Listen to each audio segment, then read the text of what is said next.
The Jake Asman Show will begin shortly. Thanks to all these great Patreon members who help support the show. Get your super chats ready. Jake will be here in just a moment.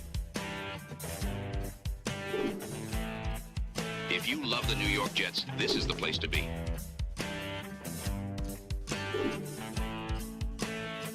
And now, the Jake Asman Show.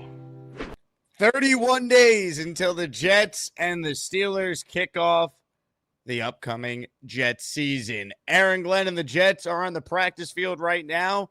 We'll get you an update from training camp and, of course, talk about the latest with the team, plus some great comments from both Bart Scott and Willie Colon on how Justin Fields in this offense needs to operate.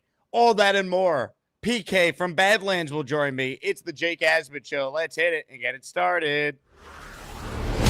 Man, AG's first training camp with the New York Jets is underway. We bleed Jets green each and every day. Will the playoff drought finally end? Kings of the offseason, baby. This is what we do. At least we have Garrett Wilson. We have Breece Hall. Please subscribe and hit the like button below. Super chats, baby. Cut the line. We have Sauce Gardner.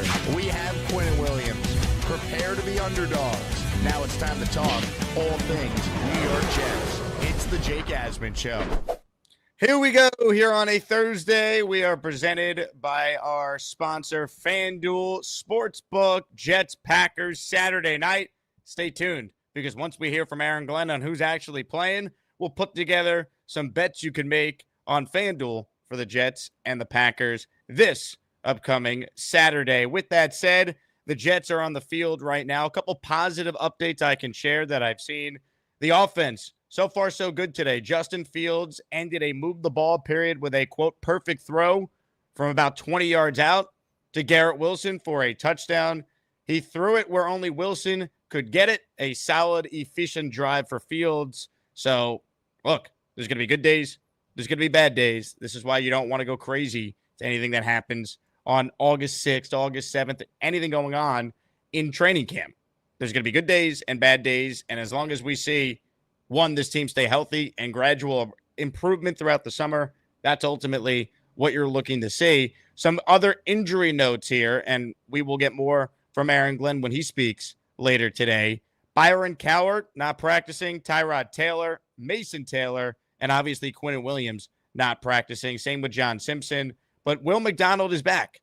So he had back spasms the other day, but he's back out there. So that is, of course, a good sign. Now, before we bring on our guest, Paul Kilgallen, PK from Badlands, let's hear from both Bart Scott and Willie Colon on SNY's latest Jets special. Bart made the case for exactly what the New York Jets offense should look like in 2025. He referenced a team from a couple of years ago and a particular quarterback that I've even seen some Jet fans say, hey, can this guy be so-and-so light? Can he be Walmart? This guy. That guy is Lamar Jackson, and this was Bart Scott and Willie Colon on SNY last night. If I'm looking at Justin Fields, I think a recipe for success is to make him the 2019 Baltimore Ravens, where he's going to throw the ball 25 times a game, and they're going to run the ball down people's throat. You want to talk about running back by committee? Well, listen, if I'm going to have 70 or 80 snaps in a game, 40 to 50 of those are going to be runs downhill. We talk about being physical. It's about a brand. It's about a philosophy. Understand that you have a quarterback that's capable of rushing for 1,000 yards. You have two backs that I think is capable of rushing for 1,000 yards. This team should lead the league in rushing and rushing attempts. It's going to help that defense. It's going to help that offensive line as it continues to it's going to continue to gel, and it's also going to help the play action and plays when that eighth man has come to the box in those rare occasions where you can get one-on-one for Garrett Wilson. Yeah, I'm always a fan when coaches follow the instructions of the ball player, right? Like, to your point, he's not a guy who should be throwing the ball 30, 40 times a game. However, he is a guy, because the way his makeup is, you understand, Ohio State, man, you know, Justin Fields, he hasn't necessarily adapted to this year, this style of quarterback as far as seeing it land and go. He was asked in college to kind of, hey, hold on to the ball, make those big plays, those explosive plays. That's what he was taught. So he really hasn't converted. So if you know that's where he's at right now, in reference to holding on the ball, then you got to start moving the pocket, having design runs with him, doing things where he can see it on the run so he can use that big arm. Asking him to be, to your point, the Jared Goff or the Matthew Stafford, that's just not who he is. Look, he's not going to be a guy that you want dropping back 30-plus times a game. I think we know that. Now, as far as what Bart is saying there about, hey, be the 2021 Ravens, I went and looked it up for some context here. The 2021 Ravens finished 8-9. So this was not like a great team, but if the Jets won 8 games, that would be more than any games they've won over the last decade, as we know. In 2021, the Ravens were one of the league's most run-heavy teams. They were third in attempts, and they ran for nearly 2,500 rushing yards. Lamar Jackson led the team in rushing yards that year with 767. So he had the most in the team out of their running backs. He also threw for 2,900 yards and 16 touchdowns. So it was a good year for Lamar. Not as good as his MVP season back in 2019 or even 2020 when he was really good, but he was still solid that year. Devontae Freeman was the second leading rusher on that team with 576 yards on 133 attempts, and Latavius Murray had 501 yards that season as, their third leading rusher. So they were third in the NFL in rushing attempts behind the Eagles that season and the Colts. If you tell me the Jets are top 5 in rushing attempts and they finish in that top 5 range in yards, I think there's a path for the Jets to be relevant into December, assuming Glenn's a legitimate coach. Nick Folk stabilizes the kicking situation, and this team is able to win some of these tight one-score games that they blew a year ago. 7 leads blown in the fourth quarter last year. Franchise record, most in the NFL. There's talent on this team. So I don't think Bart's crazy. I don't know if the Jets have 2 backs that are capable of 1,000 yards. I like the Jets running back room. I got to see Brees be healthy. I think Braylon Allen and Isaiah Davis are both talented, but there's no doubt the offense should definitely be designed towards grounding and pounding Rex Ryan style and going out there and trying to win games where it's a ball control dominant style of offense. I think there's a path to it. I've used the Jalen Hurts comp for Fields more than Lamar because I think Lamar has almost become underrated as a passer now. I think Lamar Jackson, you look at some of his passing stats, this guy's thrown over 40 touchdowns in a season before, right? Like, I think you got to look at what Lamar has done as a passer and put more respect on his name. I think Hurts is the better comp because we saw the Eagles before Jalen Hurts really started to develop more as a passer. We saw them go 9-8 and sneak into the playoffs as a wild card. Remember the year they got bounced by Brady and the Bucs? They were in the playoffs that year at 9-8 and in what was Hurts' first full year starting. And even last year in their Super Bowl year, and Jalen Hurts wasn't dropping back and throwing 30-plus times. Barkley had this historic season, but part of Barkley's greatness is he's playing with Jalen Hurts and that threat of the run. So I don't look at Lamar as the comp. I think Jalen Hurts light is more of my comp. Walmart Jalen Hurts for Justin Fields. And I think there's a path for the Jets with really good coaching to actually have a legitimate chance to win more games than many of us expect.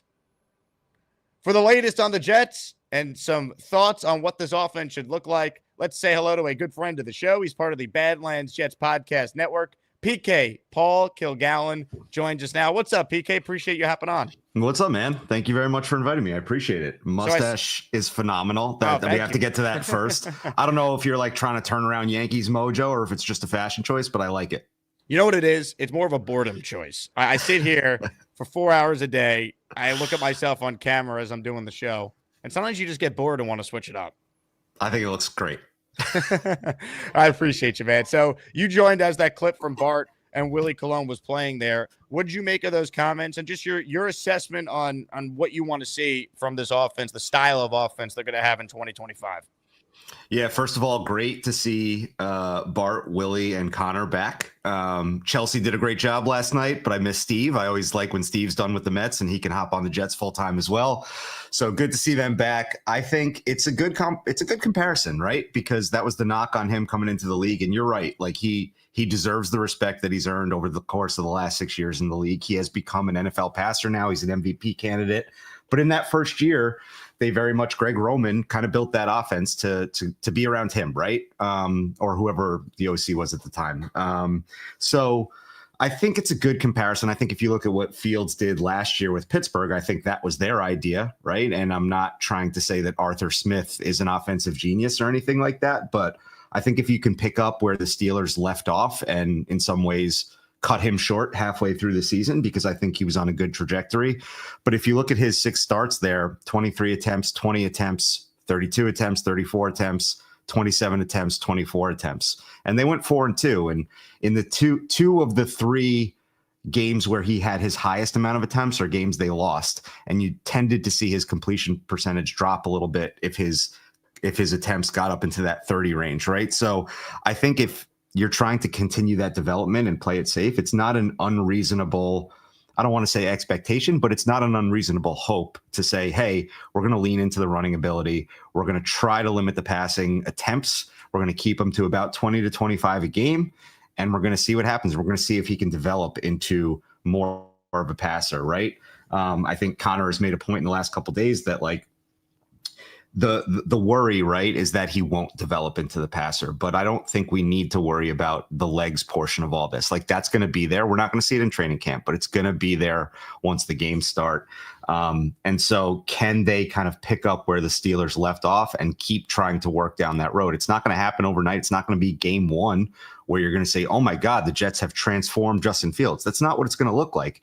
If it's going to happen, it's going to be probably a 1 to 2 year process, like it was with Lamar, where whether or not he had the capability from the jump or not, they're just not going to cut him loose right away. And it's going to be a slow progression where they try to build towards being an NFL passer. So like I said, I don't think it's an unreasonable hope to have to say, this is what I think the Jets plan is. They're going to try to limit the pass attempts. They're going to try to lean on the run, and they're going to see if over time he can build more confidence throwing the ball. We're talking with PK, Paul Kilgallen. We just played some comments by Bart Scott and Willie Colon on SNY talking about what this offense could look like with Justin Fields. Worth noting, Fields, after a couple struggling days on the practice field throwing the ball, seemingly off to a good start over at Jets practice, which is going on right now. We are just 31 days away from kickoff, PK. So how about this for a giveaway? Signed AG photo.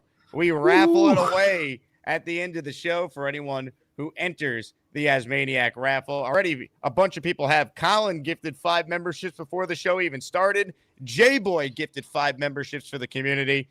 Both Colin and Jay are in for 5. And then a couple super chats here. Black Gypsy says, Asmaniacs are the best fans. Let's go Jets. Black Gypsy's in for 2. Roster Dread says, football right around the corner. I could smell it. Peacebreaker is the GOAT. Rasta, thank you. You're in for 2. And then this comment right here from Henny says, top 10 defense, top 10 O-line is the recipe. You heard Bart talk about a recipe for success there, PK.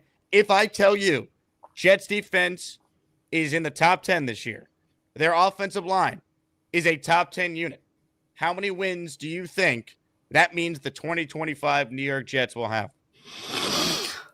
I think that you'll see them trend toward the higher end of that 6 to 9 range if both of those units are top 10, right? I think there are just talent limitations on the team at wideout, at interior D-line that are going to be a little bit difficult to overcome. And at quarterback, like, look, I love Justin Fields. I think I'm more excited about Justin Fields than I have been about Aaron Rodgers or Zach Wilson, right? I was a big Darnold guy, but this is the most excited I've been about quarterback in a few years. So, but I think there are just talent limitations, right? So I think if both of those units are top 10, you see them hit the top end of that like 6 to 9 range. And the NFL is a crazy league, man. It makes the money it does, and it's as popular as it is because of how wild it is, right? And because things change every year, and because you see divisions flip upside down every year. And so crazy things can happen. You never know. That 2009 Jets team was kind of a similar recipe to this, where they're going to maul people up front. They're going to play really, really good defense. And hopefully they're going to get a couple balls bouncing in the right direction, where it takes them from maybe 6 or 7 wins to 8 or 9 wins. And if the rest of the league has a couple things break the wrong way, then all of a sudden you find yourself with a playoff berth, and the playoffs are all about getting hot at the right time, right? So I am probably on the more hopeful end of the spectrum of Jets fans out there. But if you tell me those 2 units are good, I feel good about the possibility to go 8 wins, 9 wins, and maybe sneak in. As long as Nick Folk is the Nick Folk he's been the last several years, I think they're a 10-win team if you're telling me top 10 defense, top 10 O-line. Because if they're a top 10 O-line, I think they have enough talent in the running back room and with Fields as a runner to have an offense that is going to be probably the best Jet offense since the Fitzpatrick year. Like, I really think if you promise me top 10 D, top 10 O-line, that means you had some great injury luck, which the Jets have dealt with some major injuries the last few years in that department. So I'm with you. I think it's probably definitely on the higher end of that 6 to 9. I think it's a lot closer. I think their floor is at least 8 if you tell me they have a top 10 offensive line alone. Yeah, I mean, I go back and forth between like super heavy optimism and like trying to put myself trying to stifle it a little bit and be like, don't get your hopes up, dude. So if you ask me like deep down, do I think this team could win 10 wins? Yes. Could win 10 games rather. Yes, I do. But I'm trying to play it more conservatively and keep my heart a little safe. And that's why I'm saying 8-9. I like it. Ladies and gentlemen, hit the like button if you're just tuning in. Make sure you subscribe to the channel for those tuning in late. A little giveaway in honor of the fact that we're 31 days away till kickoff for the Jets of the Steelers.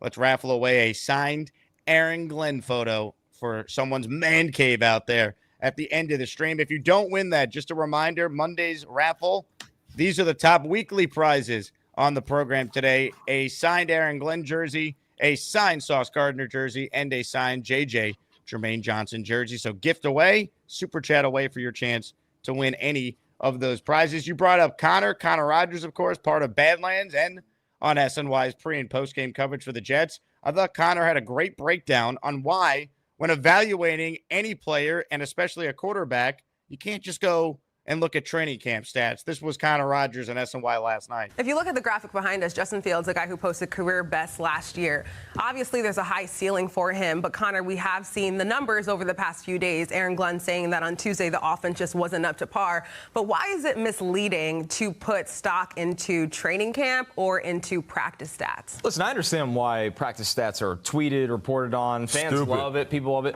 But they can be misleading because you don't always know the situation the players put in, right? You're just standing on the sideline watching practice. There could be a situation where the quarterback is told to do this or work on this. And the best part about Justin Fields' game right now is his ability to scramble, to take off and extend plays. In training camp, you don't want, and you guys could speak to this better than me, you don't want your quarterback just scrambling every single play. You're not going to work on enough things like that. So, once again, when I was there, I saw them really honing in on saying, okay, let's get the ball out and actually run the play where, yes, if the play broke down on when the lights are on a real field, he's going to run around and make some plays. So you do have to take into account some of those incompletions would be him tucking the ball and running. That's his best attribute right now. Yeah, and I also think it's a shame we're at a point where we have stats for practice. I mean, when can a ball player make mistakes? Yeah, but it's not new, though. This is something that's not Yeah, but it's never been told to the public. Like, every coach that we've ever coached with or whoever coached us has always said, let the coaches think, let the ball players play, right? You don't want a guy thinking about his stats when he's trying to play the game at practice. Yeah, we'll continue to discuss this, but I think also you have to take into account, too, that he is still dealing with the toe injury and that he is playing with a one-size shoe that's a little bigger on one foot than the other. In another new offense. Yes, in a new offense. This is, week 3? Lots to consider. So, good context there. And by the way, speaking of training camp stats, so Fields just threw an interception. Wasn't his fault, though. Zach Rosenblatt, oh dear, Justin Fields' pass just deflected off Jeremy Ruckert's hands and was picked off by Brandon Stevens. The throw was fine, too. So there's always context to everything. But as far as Ruckert, my God, he's had a bad camp. He had a drop when I was there on Saturday for the green and white PK. Get healthy, Mason Taylor, because God, do they need him, because the tight end room without him is just brutal. So here's a great example of my Jet optimism. I look at this tweet and I see 2 positive things. I see good throw and I see Brandon Stevens actually held onto a ball, which is the knock on Brandon Stevens, right? Is that he can get to the ball, but he can't take it away. And so I see 2 good things there. And Ruckert, so Saturday's practice, I was there too. And I wish you and I got the chance to hook up for a few minutes there. But I thought Saturday's practice was very much in the eye of the beholder, right? I was standing on the sideline thinking, man, this defense looks really good. And so I was less going towards the offense looks horrible and more leaning on, man, this defense might be better than we think it was. And I actually thought Jeremy Ruckert, he did drop that pass, but I felt like there was a Justin Fields scramble around the edge where the bleachers were that he ran in for a touchdown that Ruckert had a great block to spring him to the goal line right at the end. And he was a little bit more involved than I expected him to be. That said, everybody says Mason Taylor looks phenomenal. So I think I agree with your bigger point, which is I can't wait to see Mason Taylor, because I think maybe that's going to be a pick that outperforms the expectations of what happened. That SNY clip is hilarious because I love the chemistry those guys have on the show. And when they put up that graphic in the back, Bart turned around and looked at it like he hadn't seen it before. And I know that they prepare, and I know he had seen the graphic already and he knew exactly what they were talking about, but he turns around and looks at it, and Connor's giving this very professional buttoned up take about training camp, and Bart and Willie are just barking at him no, yeah, it doesn't matter. It doesn't matter. It's a great show. Oh man. I can't wait for, hopefully some happy post games from those guys and all of us, because we certainly deserve it. If you're watching live right now, smash that like button. The reason why we are starting in the 9 a.m. hour, if you're just tuning in for the first time this week, is because I am on the radio today from 1 to 3. You can listen to ESPN New York. We're back on 880 today because the Mets are off. No day game. So 8:80 a.m., you'll hear me from 1 to 3. I'm in for Michael K for the final time this week. Michael is back tomorrow. So if you want to hear me from 1 to 3, download the ESPN New York app, or if you're in the tri-state, listen on 880 a.m. Hey, huge shout out to Bo C, who's the first person to drop a 10 spot this morning on the show. Bo just gave him 10 chances to win a signed Aaron Glenn 8x10 photo at the end of the program. And look, we know one thing around here.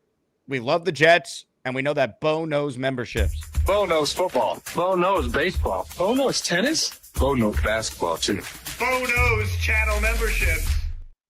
Yeah, baby. All right. Comments, questions, super chats. They will cut the line. Hennessy says, why is everyone so high on the basement Patriots? I do think there is a lot of national love for New England right now. I don't think people realize just how bad they were last year, right? If they double their win total, PK, they still only win 8 games for some context here.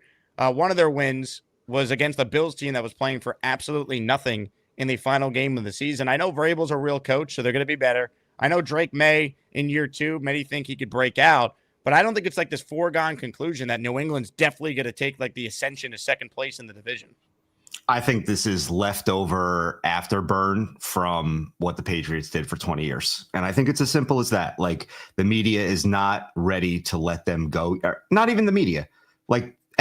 NFL fans nationwide are not ready to let go of the Patriots being what they were, right? The fact is they're not.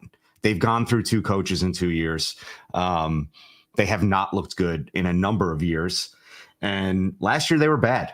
And look, Vrabel is a good coach, but I also, when it was being rumored that the Jets were looking into hiring Mike Vrabel, I'm not going to sit here and say if they hired him, I would have been this is a bad hire. But when everybody was acting like it was Vrabel or nothing, I was kind of sitting here man, he had Derrick Henry, he had A.J. Brown. He was working with Ryan Tannehill, but he had a pretty good defense. He had a lot of good pieces on offense. And all he did was kind of win 8 games, win 10 games, go to the playoffs, lose in the first round of the playoffs. He didn't really do that much with a lot of talent. And so while I do know that Mike Vrabel's a very good coach, and I'm not trying to take away from that respect or anything, I also think his reputation has kind of outpaced what he's actually done as a coach in the NFL. And so I am not scared of the Patriots. I put an unreasonable amount of money on their win total under this year. Wow. So I'm heavily invested in seeing them not perform as well. I don't know. I really can't explain it other than I think it's just leftover afterburn.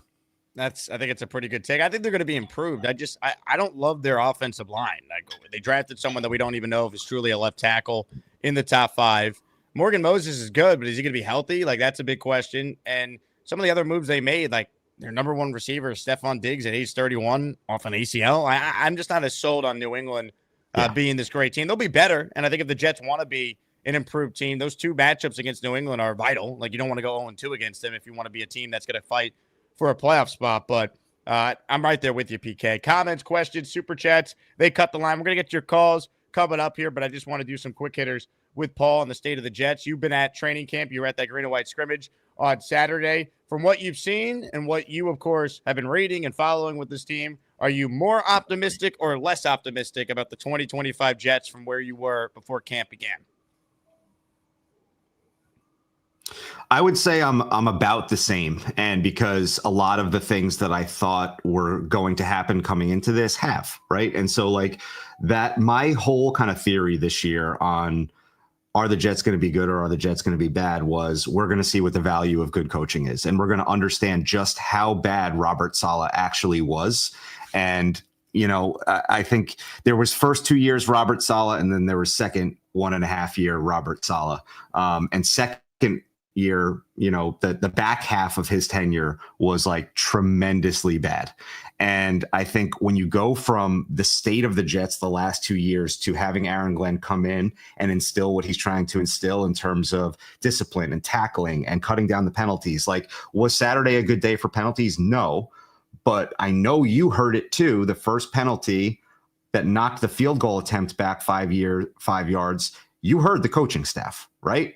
I don't know if you ever heard the coaching staff talk to the players like that in the entire 4 years beforehand. So I know that the right steps are being taken. I didn't expect to go to the green and white scrimmage and see a completely different team that was playing completely different. But what I saw was the coaching staff doing what I think they're going to do. And that's going to take a little bit of time to really dig its hooks in and cause changes. But I'm pretty sure that we're headed on the right path. So what I saw at camp and what I've seen in tweets and videos and everything is kind of a validation that the coaching change was the right move. Not only, moving on from the previous regime, but getting the right guy in place. And I think that that's going to lead to good places. Will it happen immediately?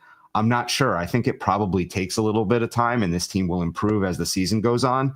But I also think that they're going to come out hair on fire week one. And I think they're going to play really well week one. I think what you could see is like burst out of the gates, look really good against the Steelers, and then probably have some kind of emotional letdown in the weeks that follow, followed by like a build back up where over the course of the season, the confidence starts to build, the penalties start to go down, the discipline starts to take hold. And so really my entire view and outlook on the Jets this year is coaching based. We all know where the talent drops are, but I think that this team will compete based upon the coaching, and what I saw at camp has validated that.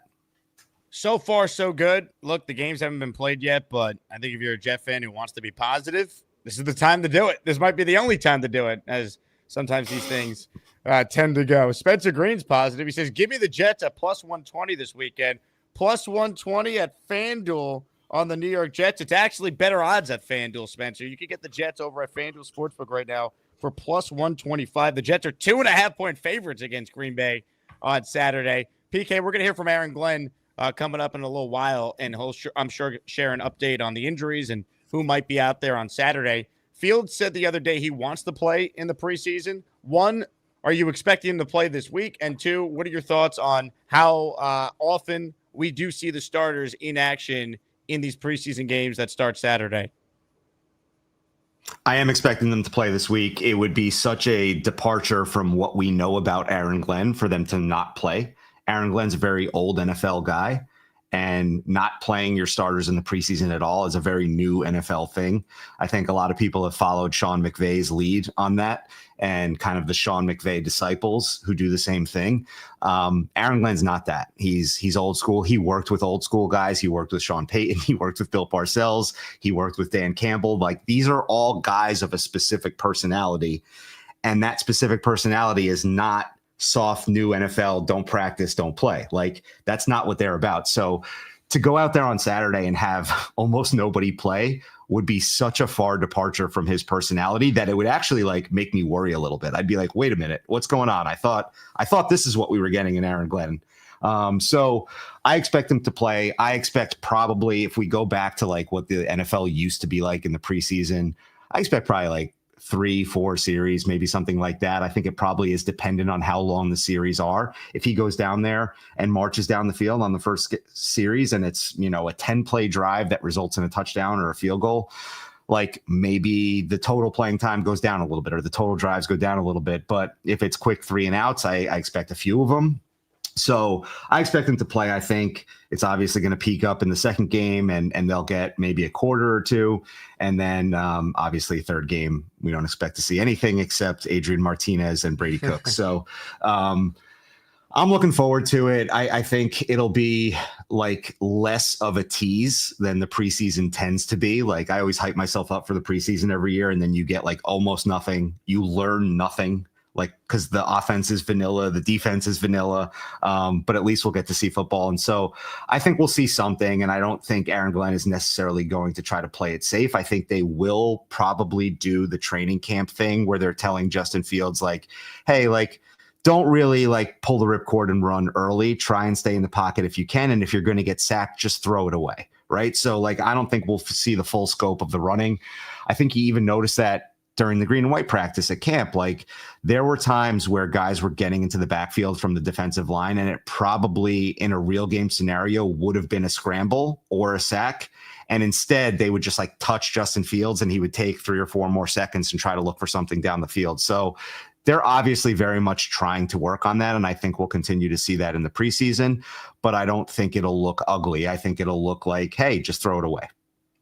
Comments, questions, super chats. They will cut the line. I've seen a lot of comments about the shirt that I'm rocking. Ladies and gentlemen, today's sponsor is Chubby's. If you want the shirt I'm wearing, these are brand new, part of Chubby's partnership with the NFL. I have the matching shorts that are being sent to me as well, but I'm rocking the shirt today. It is the perfect shirt for the summer. It is the perfect shirt for our Tampa trip, week 3, when it's still going to be hot as you know what. But Chubby's has been a long time supporter of the show. And right now, if you use the promo code on their website, Jake Asman, that's just my first and last name, you'll get $10 off your order. So if you want the shirt I'm wearing or the shorts or the swim trunks they have for the Jets, they also have the Neon Lights Jet logo shirt and shorts. Chubby's is the go-to. Once again, code Jake Asman at checkout, and you'll save $10. So get ready for the Jet season with the game day gear from Chubby's. And let me just say this shirt is so comfortable. It's breathable. So it's awesome. I can't wait to wear it to the watch party next Saturday for the Jets-Giants game that we're doing at T-Squared Social. But a big thank you to Chubby's for sponsoring. And once again, code Jake Asman at chubbyshorts.com, $10 off. So big thank you to Chubby's for hooking me up with some awesome Jet swag ahead of the season. PK, we got a super chat here, and then we'll get to some of your calls. Let's say hello to C, who super chats and says, I agree with everything you guys said about New England. Also, Miami's defense was decimated. Not scared of them either. And also the thing with Miami, they're one hit away from Zach Wilson taking over right now. I am very down on the Dolphins. Like their win total, I would definitively bet the under on over at FanDuel. I don't believe in them. I think the Jets are going to finish in at least 3rd place, and Miami's coming in 4th. Yeah, I agree. And when you're talking about one hit away from Zach Wilson, you're not talking about a starter who has the durability of, man, I can't come up with another name, and I hate that I'm going to say this name, but like the durability of Eli Manning. Like that's not what we're talking about here. We're talking about Tua, who misses time every single year, and Zach Wilson playing real significant time for the Dolphins is a very, very real possibility. I liked Mike McDaniel when he got hired by the Dolphins. As time has gone on, I'm starting to wonder, and I think the whole league is starting to wonder, is he just an offensive coordinator? And I think it's fair to ask that question.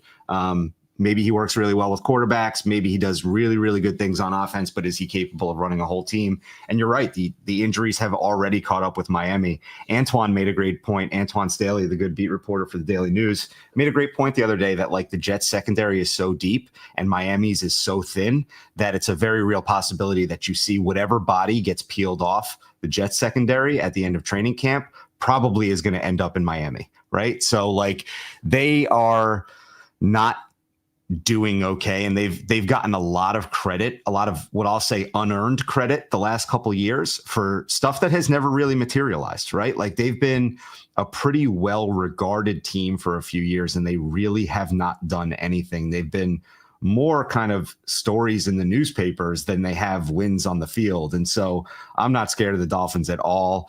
I will say that the Dolphins have pushed around the Jets a little bit in the last few years, and that's very frustrating. But there was a period in the 2000s where the Jets had some pretty good dominance over the Dolphins for a good period of time, and I'm looking forward to getting back to that. And I don't know if dominance is the right word for this year, but I think this year we'll at least see some good games, and hopefully they can at least split with Miami or go 2-0 against them, at least split with New England or go 2-0 against them. And I think the Jets do play Buffalo. Occasionally they lay an egg against Buffalo, but they play them well at home. I think generally they play them well at home. And if we can steal one from Buffalo, great, right? So I think 3 wins in the division is the benchmark you're looking for. Banks says, Bart said 2019 Ravens, not 2021. I just went back and listened to it as you were talking there, Paul.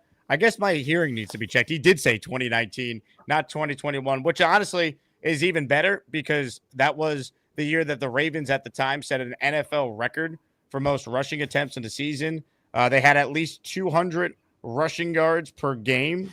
They were incredible. They led the NFL in rushing. Lamar was the MVP that season. He threw 36 touchdowns, 6 picks, 3,127 yards, 1,200 yards rushing, 7 rushing touchdowns.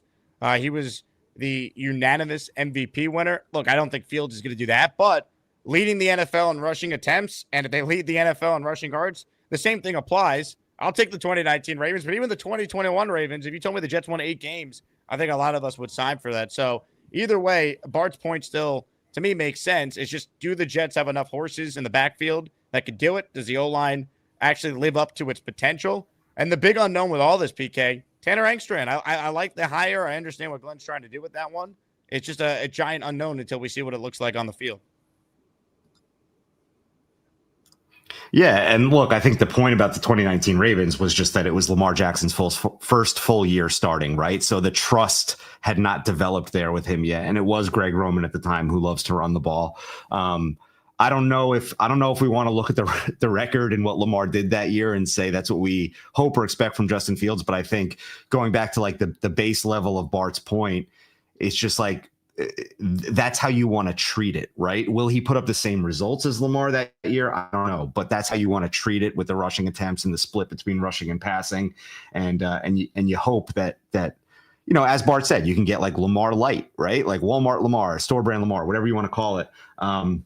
So yeah, I think it's a good point, and it's a good thing to keep in your mind. Tanner Engstrand, I really like. The more I dug into him, like when the name first popped up, I was like, who? Why didn't Ben Johnson take him with him? And I was kind of feeling a little bit negative about it right out of the gate. But the more I've dug into him, the more you hear that he's pretty well regarded around the league, and he could be kind of, it's nice for the Jets to go back to looking for a good young signal caller. It feels like we're always going back and forth between fans being very upset that we are hiring people without experience, and then these like old retreads who don't really ever seem to do anything for us other than 2015 Chan Gailey, who did find a little something with the Jets. But like most of the time when we bring John Morton wasn't bad either with McCown. 2017 John Morton was okay. But by and large, like when the Jets bring in these older guys, I mean, Nate Hackett was a complete disaster. And it doesn't seem to work out. Tony Sperano did not work out that well. Like, so a lot of time I'm okay with rolling the dice on first time guys and young guys who are going to kind of, to borrow a quote from Christopher Johnson, try to coach to where the NFL is going rather than where the NFL is. And I think that that's what we have in Tanner Engstrand. We didn't have it in Adam Gase, but I think we do have it in Tanner Engstrand. It's a guy who's worked really well with tight ends, which is like, we have a rookie tight end. That's a great pairing right there. And so I'm excited to see what he can do. The reality of the situation is that we can analyze this all day long, up and down, but all he's been is a position coach. So we're not really going to know until we see a regular season NFL game, and we see how he calls, and we see how he reacts to certain situations, and we see whether he has that same offensive balls, for lack of a better word, that the Lions have had the past couple of years. And if he does, I think that's going to be a really exciting brand of football for us to watch. Hit the like button if you're just tuning in. Most importantly, make sure you subscribe to the channel if you haven't already. We got a couple memberships that just came through. We're giving away a signed Aaron Glenn photo in honor of the fact that there's just 31 days to go until the Jets and the Steelers kick off the NFL season. Ryan McCarthy in the raffle for 1. Adirondack Fly Guy in the raffle for 1. Thank you to both of you for supporting the channel. Big Country with a super chat. He joins the raffle for 2. Any idea how they're doing today with penalties? I have not seen a bunch of tweets so far talking about the Jets committing a bunch of penalties. So that is solid. Fields has had a solid practice overall, which is what you want to hear. As far as some of the injuries, those PK, let me get your thoughts on that. Then we're going to get to your calls before we say goodbye to Paul. Are you concerned with any of the injuries so far? You know, with a physical camp and live tackling periods, this is bound to happen. So just your thoughts on some of the injuries the Jets are dealing with a couple of weeks in the camp so far. So I think the Quinnen calf bothers me because we've seen it before and we know what calves can lead to. And I think we're all a little PTSD from calf injuries, with Rodgers, with Jermaine Johnson tearing his Achilles, with the rash of Achilles injuries we saw in the NBA playoffs, even like that's a scary injury. Braylon Allen seems like soreness more than anything else. Mason Taylor doesn't seem as bad as it sounded out of the gate. Malachi Moore's back already. Gibson, okay. We'll see.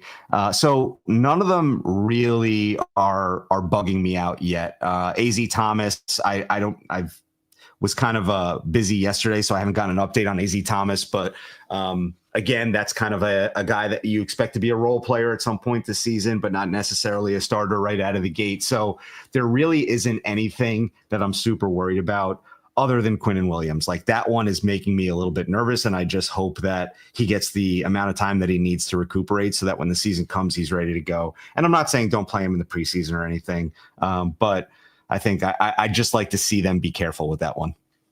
PK, there's an image that I just saw on Twitter that I need to share with you. I don't know why, but for whatever reason, Kyle Wilson is at Jets training camp today. Why? I don't know. I didn't even know Kyle Wilson was still around in this universe, but he is, and he was at camp today. So we have a Badlands guy, Izzy. Izzy lives in Idaho. Izzy's Jet fan origin story is that he's a Boise State guy. And when the Jets drafted Kyle Wilson, he was like, I'm going to become a Jets fan. And now he's like an insane maniac Jets fan. So Izzy will be pumped about this. But I mean, I don't think any of us have good memories about Kyle Wilson, dude. Like that was a major, major miss in what ended up becoming the start of a 15-year slide for us. So good question, dude. I have no idea why he's there. I'm just surprised he's facing forward. I figured his head would be turned the other way. He's probably going to spike the mic and celebrate after, even though he didn't do anything. Oh my God. I'm surprised they let him in the facility. I thought that was very, very strange. But anyway, Kyle Wilson's there. All right, we'll do one call with Paul. I'll stay on for the rest because I know Paul has got to run in a couple minutes here. So the Hamburger, you're batting leadoff. What do you got for us, HB? What's up? How you doing today? What's up, Burger? Calling my first time during the day in a long time. It's good to have you back. A couple extra minutes. So. Yeah. Paul, great analysis. I would agree with you on the win total. I think I would step back just a little bit. I think really the high ceiling is probably 8. I'm going into the season kind of like a blank slate. I've done too many seasons where I'm high hoped. I'm a psychotic Jet fan, and I'm just trying to feel it out this year. I don't think they win week 1. I think they come close. I think it's a competitive game. In history, we don't do very well against the Steelers. We played them in a lot of big games and a lot of small games, and we have never fared very well. And I think this year coming in, it's going to be a tight game. I do expect them to start off strong this year. Just being close to the Steelers for week 1, I think would be a good sign. I expect them to win week 2, lose week 1, win week 2. But I just, I'm at the point where there's a lot of things that have to take place for me to believe in a team, whether it be penalties, coach, play calling, things like that. You spoke about Rucker being able to block. I mean, that more than anything, he's got to be able to block than catch. He's really a big guy we picked him up because he was such a good blocker. And last year he showed us that he wasn't blocking at all. He was missing blocks. He had poor play. And I think for RPO, him running outside, being able to get out and picking up picking up a lineman or somebody that's coming out to get to tackle Fields. I think it'd be a big plus if he can actually lay down some blocks this year. More than catching. We don't ever have a good catching tight end, so I'm not expecting to ever have a tight end that can catch the ball. But at least if they can block, it really opens up the running game. It opens up the RPO. And yeah, I would agree with the calf injury. That's scary, man. It's been a lot with baseball too. Guys hurt their calves, they get sore calves, and all of a sudden here they come with Achilles injuries. I mean, that's something to be nervous about, I would say, without a doubt. But listen, I got to go. I appreciate you, Jake. I'll try to listen as long as I can. But as Maniacs, Paul, enjoy. Hamburger, well said. Paul, get you out of here on this, going off of what the Hamburger just said. The tight end situation with Ruckert, obviously the expectations of Mason Taylor coming in are pretty big, given what Glenn has already said about him and just where they picked him. Are you optimistic that we're finally going to have a long-term tight end with Mason Taylor being that dude? I am. I am on record that I did not really love the pick based upon what was there at the time. But the more I've watched Mason Taylor both in college and a little bit in practice and watched him speak and how he comports himself, the more I feel like they actually might have gotten more value than what they drafted for once. So I feel very good about the person. And for whatever reason, when the Hamburger was talking there, my mind went here with Ruckert, which is not necessarily a tight end specific analysis or anything, but I think we all, us normies, have all, and I like to make comparisons between pro sports and athletes and like regular life a lot. I think we all have been in situations where we had bad bosses or worked in difficult workplace environments. And no matter how strong of a person you are, it generally will affect your performance a little bit, right? If the place that you're going every day, where your livelihood is, where you're trying to make money for your family, is like a strange environment where weird things are happening and there's tension and like all kinds of stuff is going on, like that affects you, right? And so I'm very hopeful that some of the players that we've seen be disappointments in the last couple of years will benefit from a breath of fresh air in a new environment where they're going to be feeling empowered by their new boss and their coworkers and the people around them. So I think that the positive feeling and attitude around the Jets is going to go a long way. I'm hopeful that will bleed to a guy like Ruckert and he'll be able to get back to like, you know what? This is the opportunity of a lifetime. I'm getting to play for the team I grew up loving. Life ain't so bad. Like, this is good. Let me go out here and make the most of it. I like it. All right, Paul. You guys over at Badlands have a pretty epic event coming up later this month. I'm involved with it, so I'll let you set it all up. How can the Asmaniacs be a part of the Badlands Jet kickoff party that's coming to Stout, New York City in a few short weeks? Absolutely. So we are very much like, the more the merrier type people. And there is nobody better to get involved in this than you, Jake. So Jake will actually be hosting and emceeing the entire night for us. So Jake's going to be all over the stage, up and down all night, introducing, throwing takes in here and there. And we're very excited to partner with you on this and have you be a part of it. It's a big community and we all want the same thing here. So we're happy to have you there. It should be a fun night and a fun party. If any of the Asmaniacs would like to come along for that, you can use promo code ASMAN, ASMAN, at checkout of your tickets on badlandstoj.com. And we will do something for you, right? If there's a big group of Asmaniacs that use that code, we'll probably do an Asmaniac specific giveaway or something like that. We're still working out the details, but we want to know who you guys are, right? We want to know that you guys are coming out in force. So use code ASMAN at checkout and come see Jake. He's going to be up and down on the stage all night, and we're excited for the night. It's going to be a good time. The link to purchase the ticket is in the description. Asman at checkout, ASMAN, and come hang out at Stout and let's talk Jets. Let's have a great time. You'll meet PK and the entire Badlands crew in person, which should be a lot of fun. Paul, I know you got to run. Thank you so much for your time this morning. Looking forward to seeing you in a few weeks. Thank you. You too, Jake. Bye. PK from Badlands with us there. It's going to be a great event. Joe and Connor obviously started Badlands years ago. They do a great job. Well, Parkinson will be there. So for anyone who is looking for something to do on a Saturday a few weeks from now, all the info is in the description. It's their kickoff party, 4 to 7, August 23rd, Stout, New York City, Stout Grand Central. So it's super easy to get to. It's right near T Squared, where our event is not this Saturday, but the following Saturday. We're under 10 days now, 9 days until we party at T Squared Social for the Jets and the Giants. Shout out to V-Man and Mark Ferrero. They're the two most recent people I saw that purchased tickets to our event. Your ticket for $18 includes a free beer, a free shot, and a raffle ticket. We're going to have a bunch of giveaways that night, a bunch of free giveaways too. So let's go. Jet season. It's almost here. Jets Giants next week. Come watch the game at T Squared Social with me and the Asmaniacs. The Asmaniac watch party is just days away. We're live at T Squared Social, Midtown Manhattan, steps from Grand Central Station for the Jets and the Giants. $18 ticket includes a Friday beer, a gangrene tee shot, and a raffle ticket for your chance to win tickets to Jets Panthers. Signed Aaron Glenn jersey, signed Wayne Corbett jersey. The food menu's electric. The drink menu's great. And it's preseason, so we're going to have fun because it's going to be an absolute blast. Come party with me and the Asmaniacs. I can't wait. $18. Beer, shot, raffle ticket included, and a great night watching the Jets and the Giants. Let's go, baby. All these events means football is finally upon us. I can't wait. Preseason tonight in the NFL.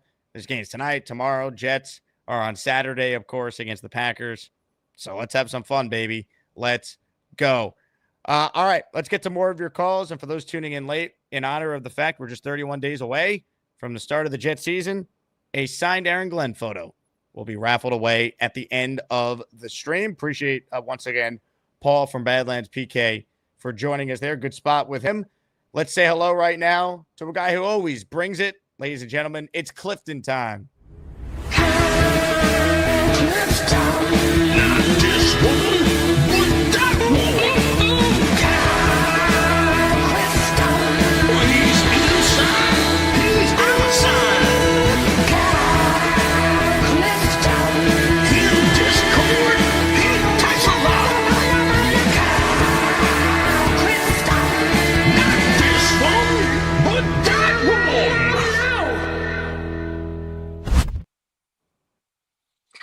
Hey, how are you?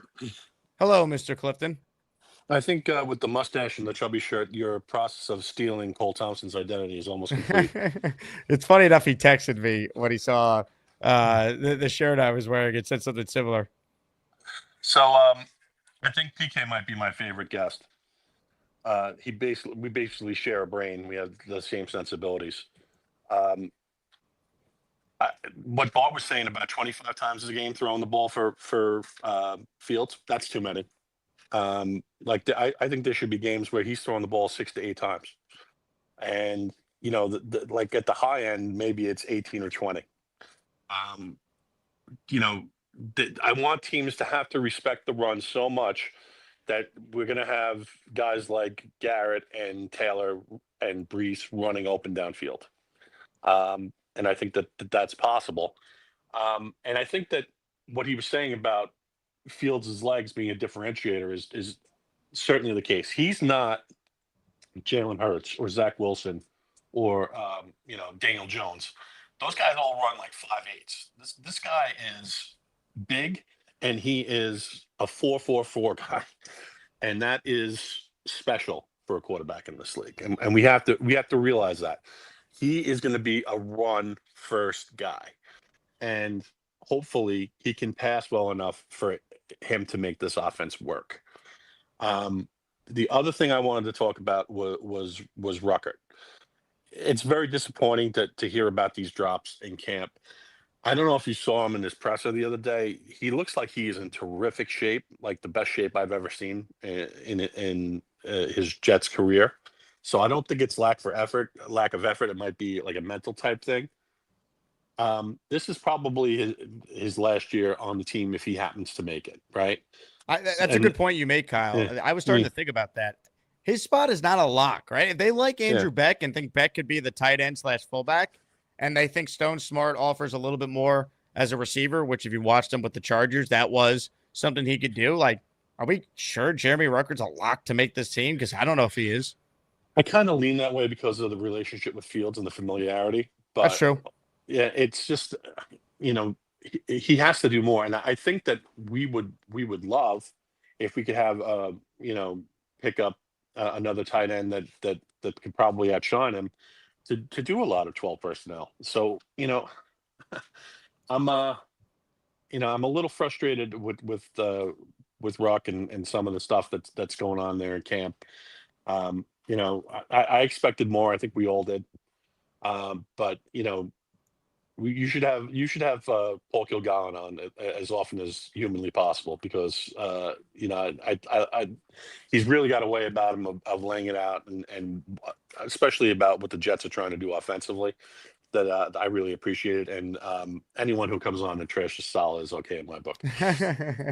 Kyle, great call as usual. Maybe you'll call into the radio show again today. That was nice to go to Kyle and Far Rockaway on the program yesterday and know exactly who it was. PK's awesome.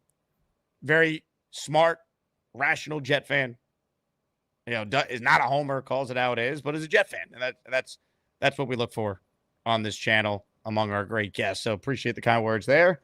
Let's see. How about Anthony Logerato, who just sent in a 10 spot? I believe Anthony and Bo C are the leaders in the clubhouse in our Aaron Glenn signed photo raffle that we'll do at the end of the program today. Ladies and gentlemen, Anthony, this is for you.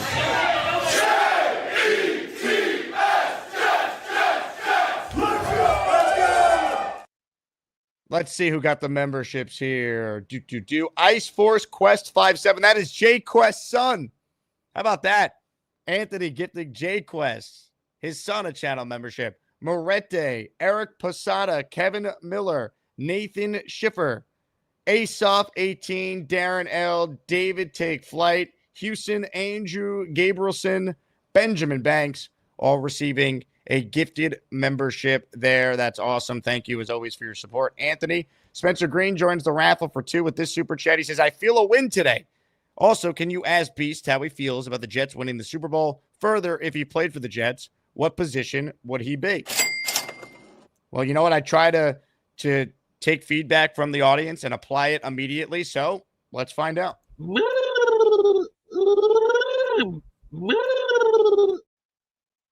Beast. Uh-oh. The internet's going to be bad with him not in this global studio headquarters. What are we in the supermarket, Beast? Okay. This is exactly what I thought we'd get. Spencer, remind me this afternoon, and if Beast is in the global studio headquarters, I'll try and ask your question. Beast, I'm going to put you on mute here because we don't want the internet to be bad, but it looks like we got the Beast Breaker going grocery shopping experience here. It's funny. Beast said yesterday he was going to step away from the show. Now he's back. So it's good to have Beast with us. Rocking a Jen hat. Barbarossa says, get some veggies and make Gary scared. It's one way to do it.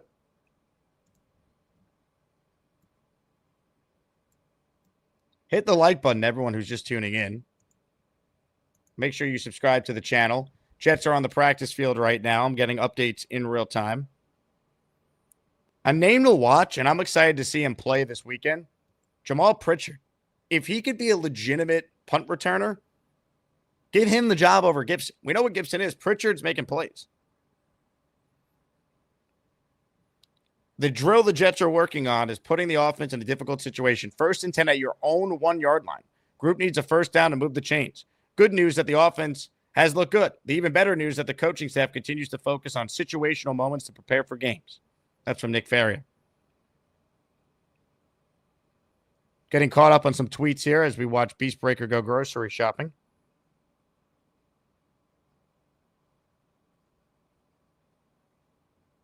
Let's see. Zach Rosenblatt. Justin Fields has been much more decisive and quick in his decision-making, throwing the ball than he has been recently, having a solid day.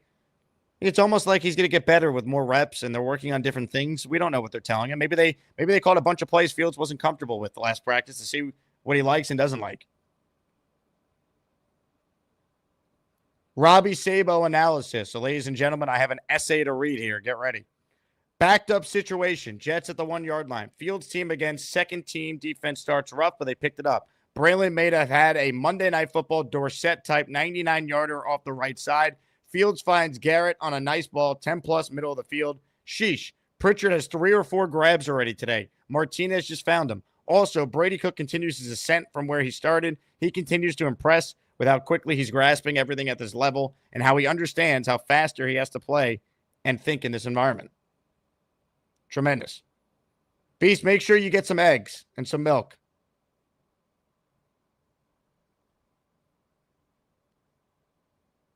Zach Rosenblatt. Jamal Pritchard continues to stand out. Just had a nice catch and run. Juked the defender his way up the field. Nick Faria. Armand Membu has looked really good today, people, especially when it comes to run blocking. A lot of fun to watch.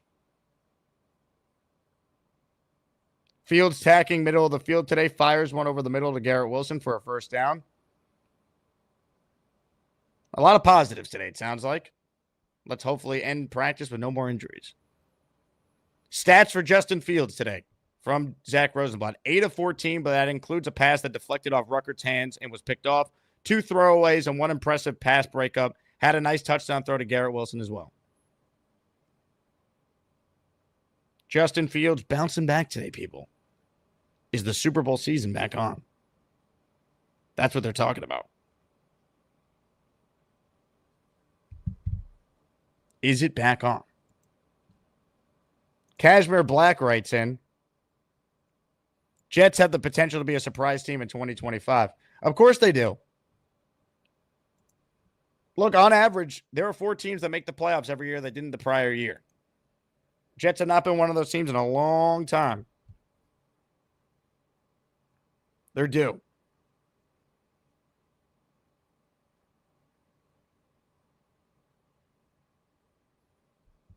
If you believe in due, I would say the Jets are certainly due. Ryan writes in, Beast, can you get some more peanut butter Oreos, not Hydrox? Those are B-level Oreos. Thanks. Jack says, who do we hate more, chat, Ruckert or Clemens? I mean, the answer is going to be Clemens, but Clemens is definitely on this team with more of a role than Ruckert at this point. Ruckert hasn't had a good camp. He just might not be that good. I hate to say it. We all wanted that to work out badly. But he's had some critical drops. I don't know if his blocking has ever turned out to be as good as we thought. I think he's an okay blocker. I still think he'll make the team because Kyle Clifton made that point, and it's a good one. You know, Fields obviously has the relationship with Ruckert, but I don't think it's a lock. I think Ruckert's got to show something in the preseason. Chris B says, hey, Jake, everyone, my friends, brothers, fellow New York Jets, Asmaniac fan base, community, family, nation members. Hope you're doing well today. Chris, I hope you're doing well. Call in, Chris. Everyone's waiting for your debut call. Open phone lines for anyone who wants in. Now, I see Doug on the couch is on the line, but I don't know if he's actually there because there's no camera shot on. So, Doug, if you're there, you let me know. A reminder for those of you who just tuned in honor of the fact that we are 31 days away from the start of the Jet season. How about a signed Aaron Glenn photo as our giveaway on the show? Spencer says, Beast is on the hunt for some chicks this morning. I see. All right, quick programming note. The Asmaniac Power Rankings have been released. They were released as a members-only video. So what I'm going to do right now, though, is give you guys part of those rankings. Ladies and gentlemen, a Gator masterpiece was put together. So sit back and enjoy our latest top 10 for the month of July, courtesy of Boomtown and the Asmaniac Madness Committee. It's time right now for the latest Asmaniac Power Rankings for the month of July 2025. As always, thank you to Boomtown and the committee for their work in putting these rankings together. Ladies and gentlemen, we start with the honorable mentions. Party with Peg and Artie, Barbarossa, Charleston Jets Rube, Papa Jet 73, Dominic D'Angelo, Chef Kevin, and Man with a Jet Tattoo. Those are your honorable mentions. The Asmaniacs Power Ranking brought to you by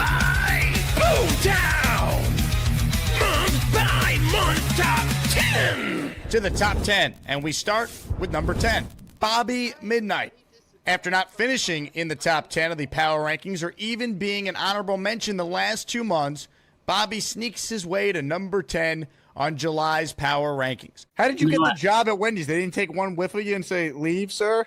Bobby has been working tirelessly, getting his butt off Mount Unemployment, and appears to be making some progress as he navigates various interviews. After discovering that Bobby and his pet cat Nala have been without air conditioning the entire summer. Yeah, but there's no air conditioning in there. How hot is it in Vermont? It's hot. The Asmaniacs jumped into action and secured him a brand new AC unit to help them both keep cool. Bobby did face a little adversity when he was heckled by some big names, including Dylan Terriman, leading Bobby to boycott his show. Although he wasn't impressed about winning the Fall from Grace Azzy Award, he did humbly accept it and promised to be better going forward. Bobby is back, folks. Watch out for the Vermont Viper going forward.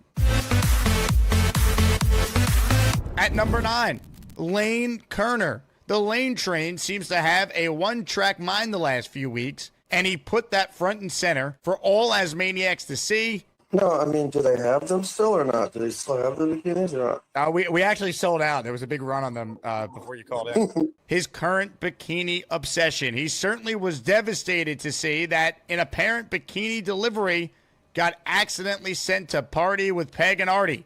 I don't know what's going on. Wow. It's crazy.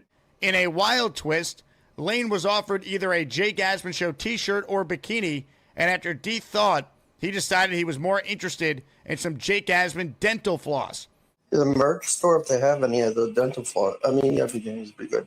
Lane also delivered an excellent prediction that not only the Jets, but the Steelers would start the season 0-0, and he performed incredible impressions of Beast and Bobby.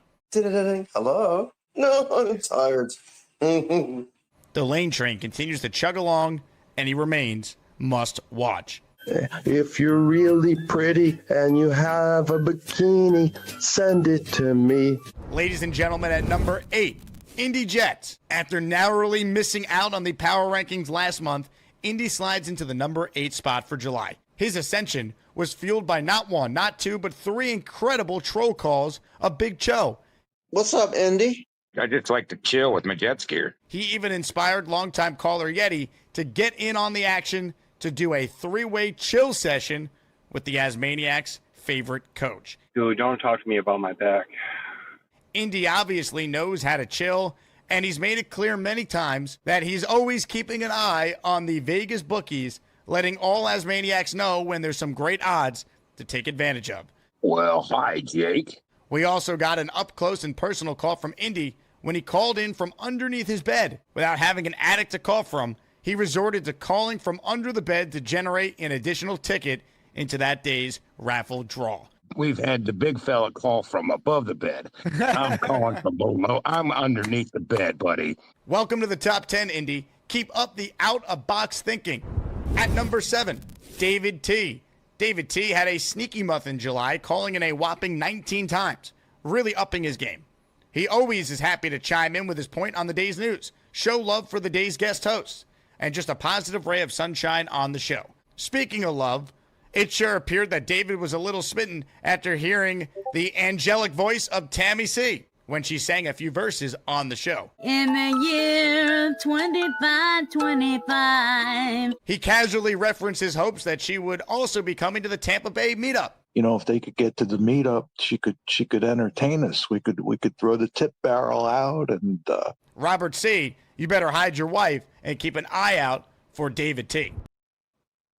All right, we're in the middle of the July Asmaniac Power Rankings. Hit the like button. Reminder, end of the stream. Raffling away a signed AG photo. That's right, just 31 days until the Jet season gets underway. More from the Power Rankings right now. The Asmaniacs Power Ranking brought to you by Boomtown. Month by month top 10. At number 6, Gary. Another month, another rash of controversial comments made by everyone's favorite narcissist. Feminism is a work for evil. that needs to be eradicated. I think it's the cause of most of the problems in the world, most of them. Gary upped his calls into the show in July to a total of 18, and he made them count.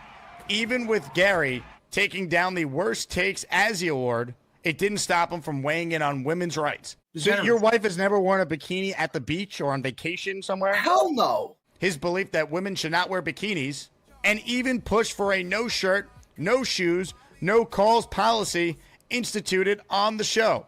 Is this indecent for you? That is vile. That is disgusting. Gary early in the month noted that he thought Beast was feminine and noted women always assign blame and are never accountable. We're not smart like you, the morbidly obese grown man who lives in an attic with his guinea pig. We're not smart like you. But later on, he did show quite a bit of emotion himself when his dog Cannoli was defeated by fan favorite guinea pig, Little Joey. Name one professional sports team that has a guinea pig as their mascot. I'll wait. I think that's what makes it great. It's unique to our show. Stay tuned next month to see which group Gary goes after next. Women need to vacuum and shouldn't be allowed to vote. We have reached the top 5. Number 5, Kyle Clifton. Kyle put together another incredible month, pushing out quality, logical takes and responding with his personal take on the day's news. Since the power rankings started back up in the month of May, Kyle has never finished outside the top 5, a testament to the incredible caller he is and how respected he is in the community. Even when he's making his numerous salient points, he still takes time out of his schedule to comment on Beast's sex appeal and other pop culture topics. You know, Beast, like, he needs to think that he has real sex appeal. Like, if you're going to ever have the courage to invite a woman back to your attic apartment, that's when you need to just think, I have sex appeal, I can do this. And if you want wise takes, Kyle took care of that this month when he noted to the infamous 6 rings. Just because every guy you know tells you that French kissing your sister is awesome doesn't mean you yourself have to do it. That's why he won Best Takes, ladies and gentlemen. A scholar, an intellectual, and a handsome devil when he's wearing his new Charles Nelson Riley glasses. He's the total package. At number 4, Purple Belt Mike. As PBM continues his rehabilitation and putting in an incredible 25 calls into the show, he's quickly learning that adjusting to his new lifestyle could come with new challenges. I didn't like the fact that the first thing I hear when I get out of surgery is Justin Fields got carted off. I'm like, fuck. After Jake accidentally went to his camera, it became clear that he was getting chewed out by his beautiful purple belt wife. Literally have 0 helps me. Uh-oh. Oh, God. Sounds like some conflict going on in the PBM household. Oh, PBM. Who accused him of not washing the potatoes for dinner and being labeled as 0 help. I'm on the way home from the doctor. Can you wash the potatoes for dinner? I didn't see it. It's like a whole procedure. He's getting bowls down. Like, why do you need a bowl to wash the potatoes? Purple belt wife, everybody. Instead of Mrs. PBM, Purple Belt Wife. That's the new Purple name Belt right Wife. there. Hilarity ensued. Purple Belt Wife became an instant star, I'm going to shoot myself. and she even landed her own intro in record time. Oh, Just ask her if apparently. she's jizzing with Mike this intro. week. You're gonna get an intro. Put her on the headset, Mike. Well, you gotta be on the headset. Purple belt wife, she's the dark knight. She has a lazy husband who forgets to clean potatoes. Maybe someday she'll get some help, but for now, she's just a purple belt wife. Purple belt wife, she might not be purple, but she can kick her husband's ass. That's amazing. Some wondered if the star of Jizzin' with Mike would be able to call in after his most recent surgery. They want to know how I feel about jizzing with Mike. But even under the cloud of heavy painkillers, he made sure to let all the Asmaniacs know he was okay. And being the great husband that he is, he let everyone know that his wife was, quote, being good. What a beauty. Purple belt wife is driving me home, being good. Did you just say I'm being good? Yeah, fuck am I saying? Oh my God.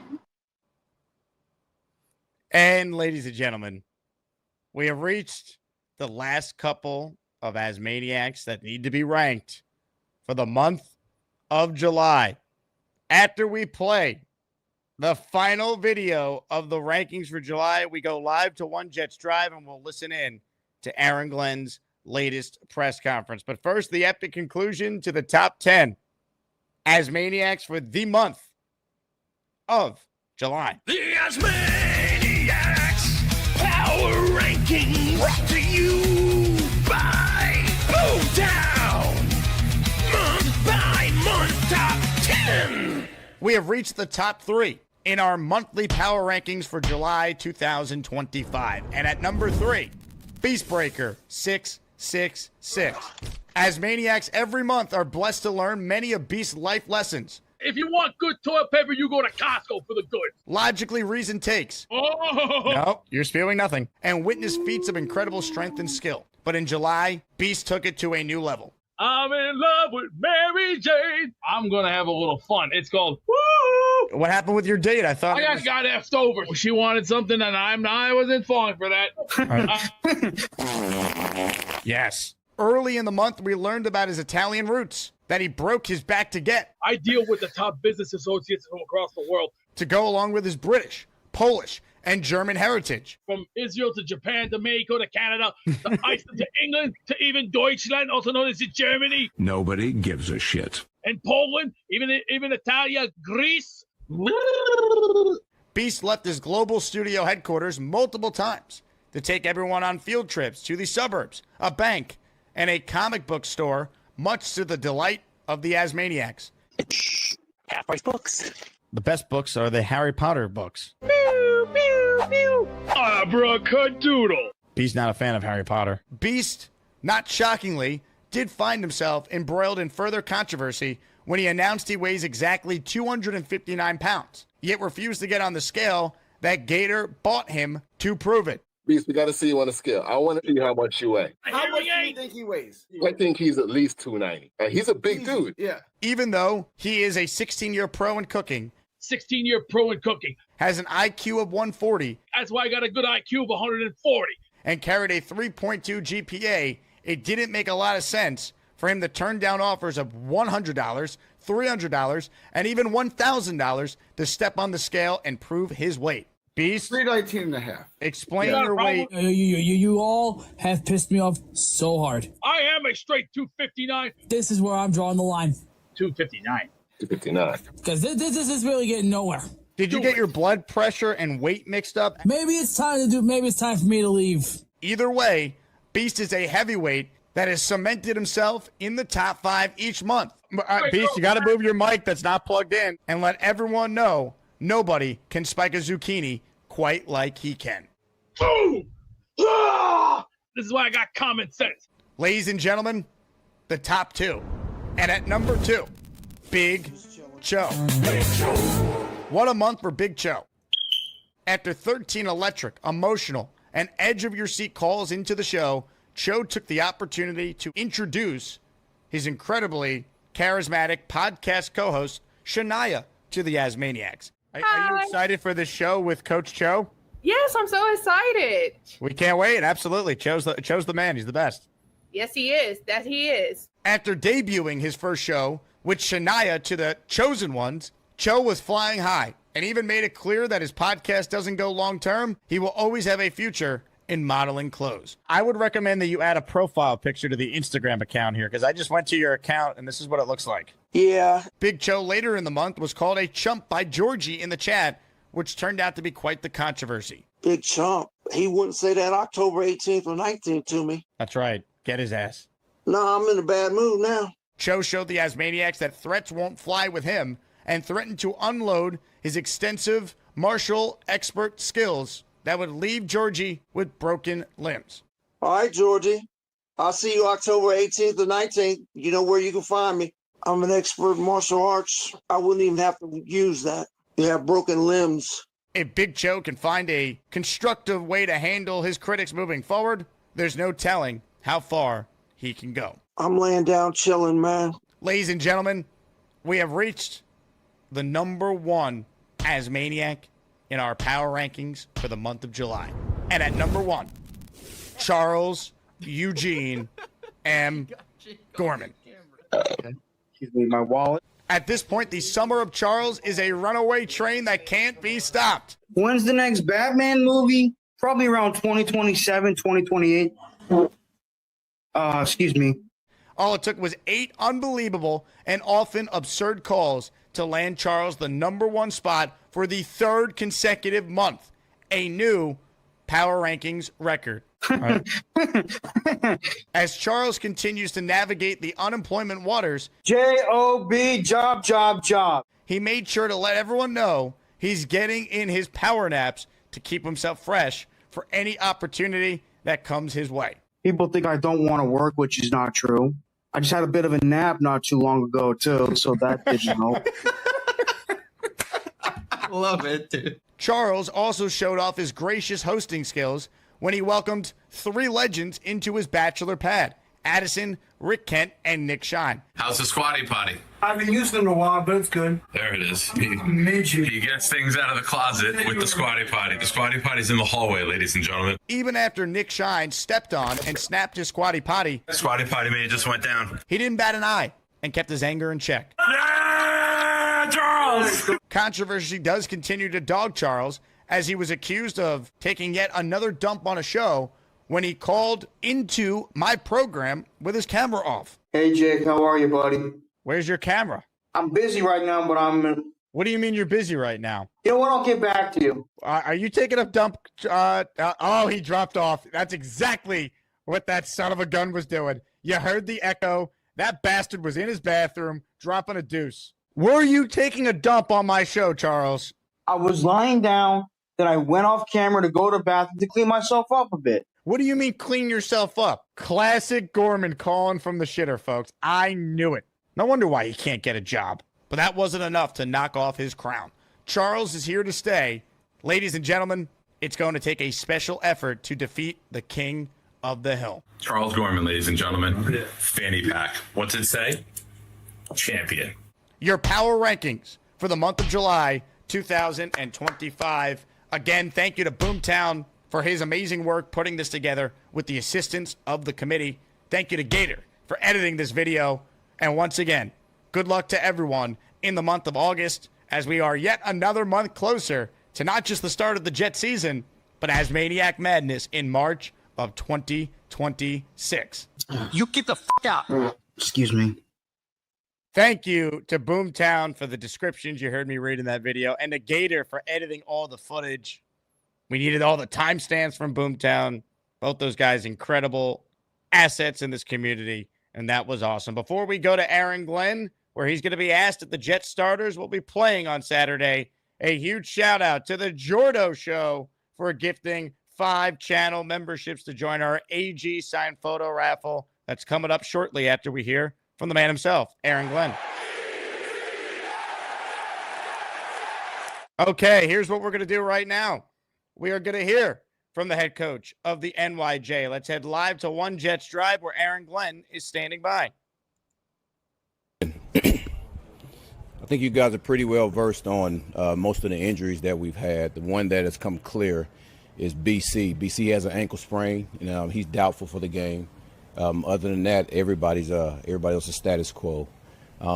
Today's practice probably one of our crisper practices that we've had, and it was all based around like competition for the most part, offense and defense. Both teams, both sides of the ball were jockeying for position. I was really impressed with the way our offense handled the first drive. I thought Justin did a hell of a job. Number one, getting guys in and out the huddle, right? Being commander of the offense, knowing exactly what we're trying to accomplish, and end up throwing the touchdown pass to Garrett at the end of it. So I thought that was really good. Even our second and third group did some good things as far as moving the ball. And that's the one thing that we try to preach for the most part is, man, patience, and let's make sure we get positive yards no matter what the situation is. And I thought our guys really did that. Defensively, we made a number of splash plays, especially in the back end. Again, that group in the back end is doing a hell of a job. And I look forward to them having a really good season. So that's something that we're going to hang our hat on. And the other thing that we've been preaching, and this is something that's been in-house, but I'll let you guys know, just emotional maturity. And that's never getting too high, never getting too low. When things go bad, man, listen, let it go and let's go on to the next play. I thought our guys did a really good job of that. When our offense didn't do a good job our last practice, and they come back this practice and they do a good job. So that's everything that we've been preaching. So I'm proud of those guys, how they came out. Listen, this is a tough game, and things don't always happen as crisp as you want it, but you always got to get it out your mind and go on to the next play, and our guys did a good job of doing it today. So any questions? How playing Saturday? We're playing. We're playing. I can't tell you how much the guys are going to play. It's going to factor about how the game goes, but we're playing. The reason because I want to play. That's the reason. It's important at this point for Justin and these guys to I want our guys to play. That's the reason. Remember your first preseason game? Yes, I do, and I don't want to really talk about it. It wasn't good. So I think it was against Philly. Herschel Walker was a personal protector, and I was catching punts. Let's see a 240-pound man just streaking down the field right at you trying to catch a punt. That's not a pretty sight. So I try to wipe that memory out of my mind. But you just brought it up, so. Did you get fined for your socks that day too? Say it again. Did you get fined for your socks that day too? I'm sure I did. That was part of who I was, though. Starters playing on Saturday. Glenn didn't clarify how long. Yeah. With his throws, like how good was that to see it as he's progressed in camp? Like, Well, I've said before, man, he's a very mature person. And listen, he understands the highs and lows of this game. And there's so much outside noise that try to beat him down. And he's so mature, and he doesn't allow that to be a factor in how he's going to go about his business. And that's something, again, that we talk about like constantly is, listen, when you're at that position at the quarterback, you can't hide from that. That's just part of it. And I get it. I do. But that's the emotional maturity that we talk about, how, man, you can't let anything outside bother you, man. Just only focus on the guys that's in-house and only focus on getting better every day because you're going to always hear it. And he understands the noise that's going on. It's just part of the business, part of being a quarterback. So he can't hide from that, and I'm proud of him. With the emotional from everybody, starters and other guys, what are you hoping to? You know what? Every time we go on the grass, the first thing I expect to win. I do, but I expect to win in ways that we really talk about what we're trying to create during camp. I don't want to ever go out in the game and everything that we talk about trying to build as far as how we're trying to get this team to operate, I want to make sure that's showing up like on the tape, if that makes sense. And that's important to me. And listen, I want the score to be in our favor. I do. But more or less anything, I want the things that we're trying to create to show up like every play that we're out there. And that's what I'm looking for. With the emotional maturity thing, is that like a point of emphasis, or have you brought in speakers or teaching them techniques? Or No, that's just something that we talk about. It's something about being just an athlete in general. And sometimes, like, people have so many opinions about what you should do about this game and have no clue what it's about. And sometimes players can hear that noise and don't realize, man, listen, you're going to always hear that. That's just the nature of it. You're going to get criticized. People have expectations, and that's okay. But you can't have people have higher expectations of you than you have for yourself. And listen, I think it's one thing that our guys are really starting to latch on to and understand. And every day I want to make sure I preach that to the guys because this game is hard. And it's not always going to be pretty.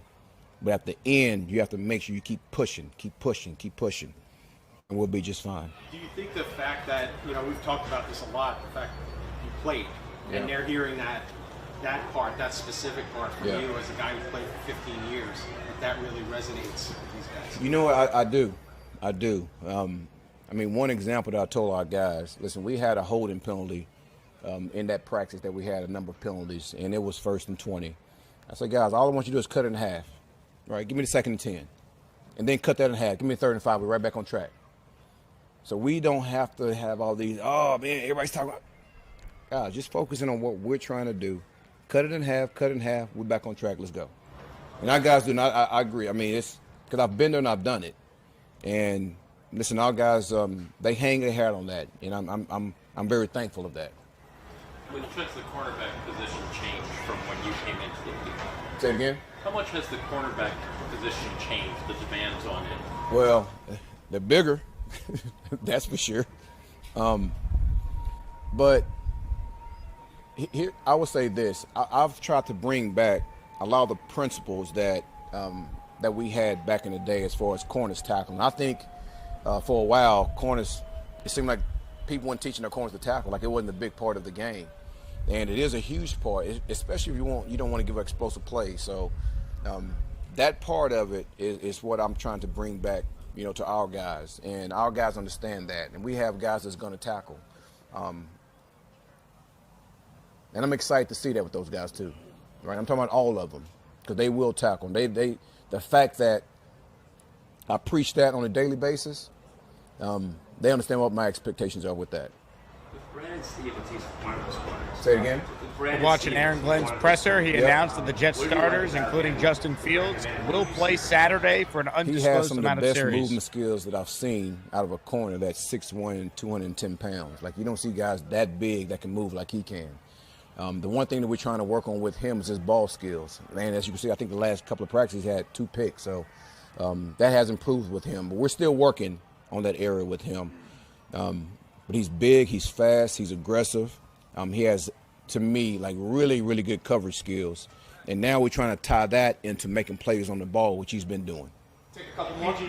Jamal Pritchett seems like a guy that's been showing up even in the spring and the summer. What are you seeing from him as, an undrafted guy trying to make the team?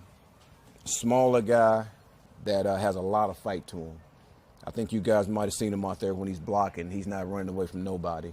You watch his ability to catch punts because the speed that he has and his ability to hit it north and south has shown up, quite a bit. So I'm looking forward to see him not just on the receiving end, but catching punts also. Does this game have any meaning for you? First time coaching this? Every game has meaning for me. Like, we're going to win. And when I put myself in a situation when it's win or lose, it means a lot. AJ, we're not going to see you. We'll see you post game, but we're not going to see you before the Giants practices next week. Great. No, just kidding. I won't take that personally.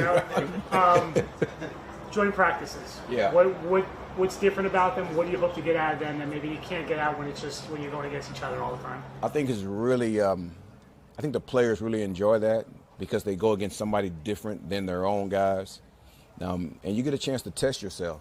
Against some of the other elite players in this league. I'm looking forward to seeing Neighbors. I'm looking forward to seeing Russell. I'm looking forward to seeing all those guys. That D-line they have now, I know our O-line is looking forward to compete against those guys. So to get a chance to go against another team with really good athletes, really good players, that's what you look forward to. And you look forward to seeing how your team is going to operate in stressful situations because it is. We're going out there for one thing, is to get better, period. It's the only reason that we're doing this is to get better against another team, and I look forward to that. Hold on a second, Tom. Eric and then Tom. Hit the like button, subscribe to the channel. You're watching Aaron Glenn live at the podium. You're so focused on the process. Yeah. Have you thought about what it's going to be like coming out of the tunnel for the first time with this team? You know what? I have. But I haven't put as much thought as I probably will Friday. But I know it's going to be special. I know it is. And I've already, talked about this, just how grateful I am to be the head coach of this team. So I just know it's going to be special. But I'll wait till Friday and I'll let you know exactly how I feel after that. I just had a quick follow-up on the joint practices. Yeah. Have you and Brian worked out the tempo of those practices? You've tackled to the ground, they don't. Say it again? I said the tempo of the practices. You guys tackle a lot. They don't. They kind of play thuds a lot. Well, that's something that me and Dabo will make sure we talk about. But the thing is, we want to make sure we protect the players at all costs. Thanks, everybody.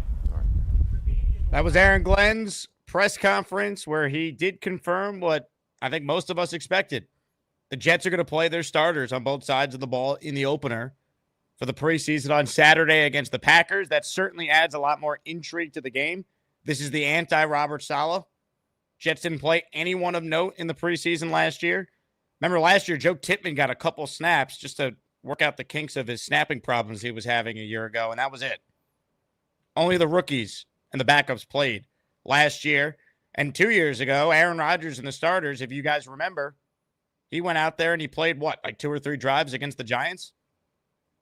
Different world now with Glenn, and it makes sense. If you're going to have a physical camp like what the Jets have been doing and what Glenn has been preaching on, if you want to be ready to play football, you got to actually play football in training camp. You got to tackle. You want to be a good fundamental team? Well, you got to work on that in camp, and the only way you could do it is with live reps. So I'm not surprised. I would not expect the starters to play more than a couple series at the most. For instance, if the Jets offense goes out there and they score a touchdown on their opening drive, that could be it. Like, I don't think it's, hey, they're playing a full half here. I don't think that's happening. I think the Jets are going to have their starters play against the Giants next week, and that will be the game that they'll use as the quote-unquote dress rehearsal, where maybe they play a quarter or even a half. Anyone who's banged up won't play, but if you're putting Justin Fields out there, that means the starting offensive line of Olu Fashanu, right now it's Joe Tippmann filling in for John Simpson, Josh Myers, the center, AVT, the right guard, and rookie top 7 pick, Armand Membu. That's going to be the line protecting Fields. They're going to play Brees. They're going to play Braylon Allen and Isaiah Davis. Garrett's going to be out there. Obviously, we hope and pray there's no injuries. That's the biggest thing. But I think this is the right decision. The Jets need to be ready to roll when the season starts. They weren't last year. They didn't know how to tackle against the Niners in week 1. It was a slop fest. And the Jets' best chance to have a meaningful season is to stay afloat early, and then the schedule does soften in the latter half of the year. So when that happens, you put yourself in prime position to go on a run if you're a properly coached team. So I agree with the decision to do this. I'm not saying they're going to play a full half. A couple series, though, I think is fine. You're the second youngest roster in the NFL. You want to be ready for a football season, you got to play. You got to play football. So I'm on board with this. It's in line with what Glenn has preached from the beginning. Let's just pray to the football gods. Where's Jets Jesus? Knock on wood. No injuries. That's it. Look, I don't think they're going to tell Justin Fields, hey, go run and do your thing. I think they're going to call plays where he's dropping back and he's not doing RPOs and taking hits. They'll say, hey, don't press it. If you think you're going to get sacked, just go down. Be smart, but you got to play football. I think this is the right move. It's in line with everything I figured we were going to get from Aaron Glenn. It makes sense. You want to be ready for the football season? You know what you need to do? Actually play football. Glenn did not say, once again, how long the starters will play. But they're going to be out there, I'd imagine, for a couple series. And that, to me, makes a lot of sense. I'm curious if most Jet fans agree with me, or would you rather not risk any injuries whatsoever? Now, they've already had some injuries. We know Quinnen's not going to play. He's out for another week or so with the calf. And be as careful as possible with a 300-pound man dealing with a calf injury. We know Quinnen's great. He doesn't need camp. For everyone else, go out there and play. Because the Jets need to come out and punch the Steelers in the mouth early. Pittsburgh doesn't know what offense the Jets are running. They have an idea. They don't know what a Tanner Engstrand offense is. They have no idea. They don't know what Aaron Glenn and Steve Wilkes defense is. So the Jets need to be ready to roll. They got their first 2 games at home to start the season. You can't go 0-2 at home to start the year. You got to win one of these games. And the more winnable game is week 1 against Rodgers than it is week 2 against Josh Allen and the Bills, even if the Jets have played Buffalo at home very well the last couple of years. They've won 2 of the last 3 games at MetLife against Buffalo. But you know what? The injuries the Jets have had in camp, that builds callous for the regular season, I believe. I think this makes sense. And look, God forbid there's an injury. It is what it is. You know, we can't be scared. All right, I was scared with Rodgers because he's 40 years old, and we all had PTSD from week 1 in 2023. So I understood him not playing last year in the preseason. They were an older team. I got that. I think with Fields, roll the dice. I mean, it's a 1-year trial with him. And for the rest of the team, they got to be ready to play. We can't be afraid of injuries. They happen. Let's just hope the Jets get lucky for once, and we don't have any devastating injuries in a preseason game. We thought Zach Wilson tore his ACL a few years ago. That is what I don't need to see Fields doing. Don't run. All right? You don't need to try and make a play in the preseason. Just go down. But I agree. I think Aaron Glenn's right with this one. Ladies and gentlemen, Nick Shine with a super chat here. Hey now, multiple breaking news stories. Jet starters to play, and I am not picking up Cho. Hashtag get an Uber, Lyft, or friend. Wow. Nick Shine turning his back on the Asmaniac community after agreeing to pick up after agreeing to pick up Big Cho from the airport. He's reneging on the agreement and saying Big Cho needs to get his own Uber. Unbelievable. Unbelievable turn of events here. Wow. Nick Shine. I can't believe this. Gator writes in, Glenn reminds me how god-awful Salah was. God. Boomtown, Super Chat. Asmaniac, Super Chat. Shout out to Gator for the incredible work editing and putting video highlights into the power rankings. Absolutely amazing. Shout out to you, Boomtown. The effort you put to make it so special. Gator, amazing job. It's a full members-only video for anyone who missed it live, but we aired the full thing. So thank you to the committee for their work. The top 10 has been released. We gave you the Clifton predictions yesterday. Just incredible. Now, one person who's not happy with the rankings is Beastbreaker. I guess coming in at number 3 is not good enough for Beast because he wrote, I smell a bunch of BS. Now I know I smelled rigged all over it. Then Beast wrote in, I'm now in a shit mood. I smell bullshit on the rankings because of the Harry Potter nonsense and other stupid shit. This is why I get pissed. I had enough of being played for a fool. Beast, here's an idea for you. You could just laugh and realize that power rankings for callers who call into a Jet YouTube show is meant just to be fun. And it's not actually that serious. Just an idea.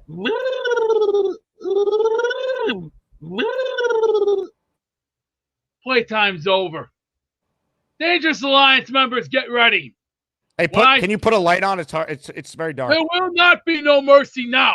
Hey, tell us about No Mercy after you put a light on. There you go.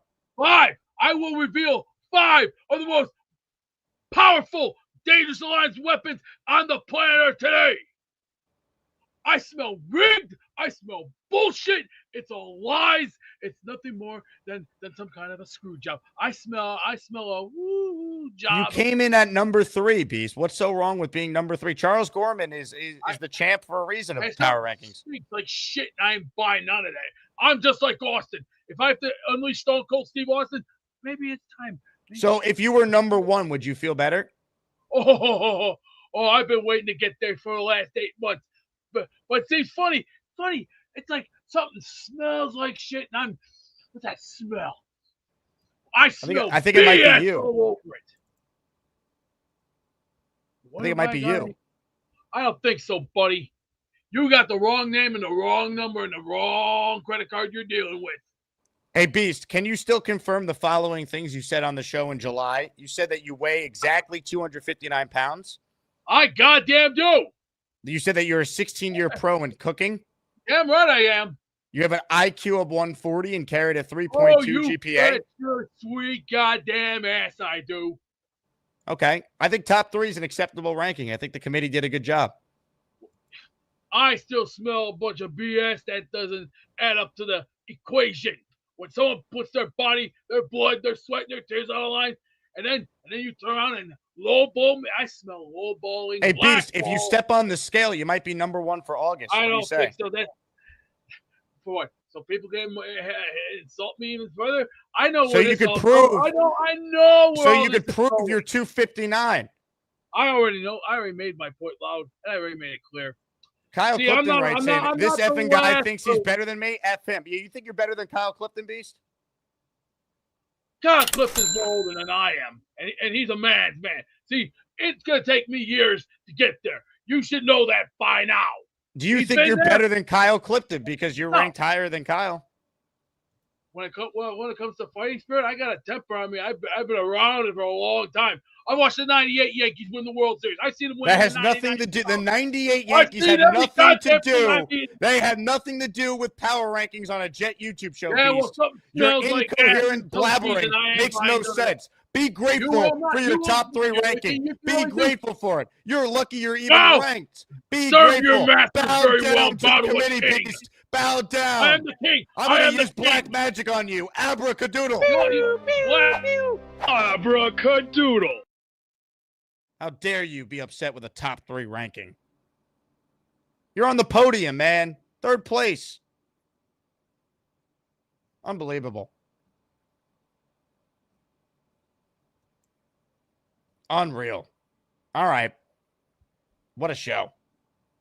Who's ready for a raffle? Aaron Glenn signed photo. And then I got to get to ESPN New York today. I'm in for Michael K from 1 to 3. I'm going to talk more about what Glenn said about the starters playing on radio today. So I am looking forward to that one. Asmaniacs, please call in. I'll put the number in the Discord, but it's 800-919-3776. Ladies and gentlemen, you want a raffle. I want a raffle. We all want a raffle. But first, let me tell you about Circa, and then we give away an Aaron Glenn signed photo. Circa Million and Circa Survivor are back with a massive $21 million in guaranteed prizes. Circa Million. Pick 5 games against the spread each week.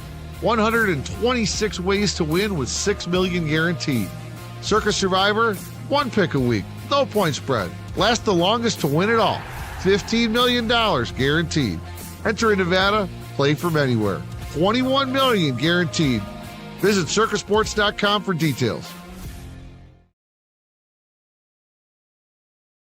And gentlemen, we are just weeks away from our annual trip to Circa's contest weekend to get you set for the NFL season. I'm going to be out there doing the show the 21st and the 22nd. So join me in Vegas. Sign up for both of those contests with $21 million guaranteed on the line for each. Circa's the best place to be. Circasports.com for all the information. I know a bunch of Asmaniacs are actually going to be in Vegas when I'm out there, so I'm excited about that. So if you want to plan a last-second trip to Vegas, let's go, baby. Flights are cheap in August. I'll see you guys out there in a few short weeks. With that said, it is time to spin the Wheel of Champions. Raffle for an AG photo starts right now. It's time to announce the winners of the weekly Asmaniac raffle. Let's spin the Jake Asman Show Wheel of Champions and find out which Asmaniac is winning an epic prize. The music is playing. Good luck to everyone who entered. If you win, email me, AsmanJake@gmail.com, what your address is to send the signed photo. Good luck to everyone. Again, if you don't win this, you have a chance to win our weekly prizes. If you enter for a daily, your entry counts for the weekly. Again, good luck to all. I already shuffled the names, but I just hit the button again for all. Here we go. If you win, make sure you reach out immediately, and we'll get the thing sent out to you today. Here we go. The winner of a signed Aaron Glenn photo, in honor of the fact there's just 31 days till the Jet season begins, is Bo C. Congratulations to Bo. If there's one thing we know around here is that Bo C, that guy knows a thing or two about memberships. Bo knows football. Bo knows baseball. Bo knows tennis. Bo knows basketball, too. Bo knows channel memberships. Yes, he does. Congratulations to Bo. Hit the Jet Chan. Here we go. Love it. Bo, you're the man. Congratulations. On that note, I got to run. We'll be back this afternoon. Tune in to the Michael K. Show today with me filling in for Michael from 1 to 3. ESPN New York app. If you haven't downloaded it yet, download it and call in today because it's going to be an epic show. All right, we're back this afternoon. We'll recap practice, and we'll talk more about Glenn's decision to play the starters in the preseason. On that note, J-E-T-S, Jets, Jets, Jets. And I leave you with a clip that I feel on a day like today, it's appropriate for it to be played. Jet football is days away. I can't wait to watch Fields in the offense on Saturday. Go Jets. To all the non-believers. To all the non-believers. Anybody can be beat. We're pissed off. People gave us no chance, like we barely made it in the playoffs. We're a good football team. For all you non-believers, disrespect us, talk crap about the defense like we ain't the third best defense in the league. All we hear is about their defense. They can't stop a nosebleed. 25th in the league, and we the one to get disrespected. Congratulations. See you in Pittsburgh. Can't wait. The Jets are going to come back. No, they're not. They're never going to come back. They're never going to come back.